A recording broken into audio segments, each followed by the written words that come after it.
So the question is, how often should I take full-length tests if I'm not planning to take the LSAT until June or July? So in general, I think of 3 core ways that you can study. One is drilling, one is time sections, and one is taking tests. You can always squeeze in, like, watching a lesson or going to the study guide or something like that. But the core ways that most people study are drilling, time sections, and time tests. Now, time tests are valuable because you get that experience of taking 5 sections back to back or 4 sections back to back. But since you can't review the test when you're done with it as effectively as you can, say, a timed section, I actually wouldn't recommend doing more than 1 full-length test a week. So I would say 1 full-length test a week at most. Most people should probably be doing 1 test every other week, and you can still get in a lot of tests by just taking time sections throughout the week, even on the weekend, because you do the time section and then you can immediately review it. And then in terms of, like, what else was I going to say about that?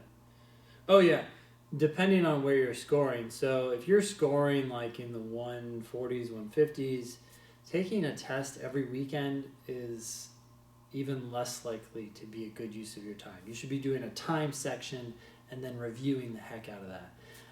As your score goes up, as you get into the 160s and even into the 170s, then taking a full test is not, one, as draining, because the whole process is just mentally easier for you. And, you have a lot less to review. If you score a 168, yeah, you got, maybe 15 or so questions wrong, maybe 20, depending on the scale. But that's a lot fewer questions to review than, say, someone who's in the 150s or low 160s. So the fewer questions that you tend to have to review, the more it makes sense to knock out a full test. But even then, I would just say, hey, at most 1 per week. If you really want to get in more tests, do time sections. And when you don't have time for a 35-minute section, drill. Does that answer your question? Yes, thank you. And I guess just a fast follow-up is Yeah. like, and as it gets closer to the test, because right now I'm just deciding if I should take them every week or every other week. So I think you answered my question. But like, say once it gets closer to June, should I start taking them a little bit like closer together, like 1 a week? I mean, you could, but I would base it more on your score, because at the end of the day, time sections are still in some ways better, even for high scorers, right? Even if you're scoring in the 170s, it's like you do that time section and then you immediately start reviewing it. You can remember what were you thinking as you were debating answer choices B and D.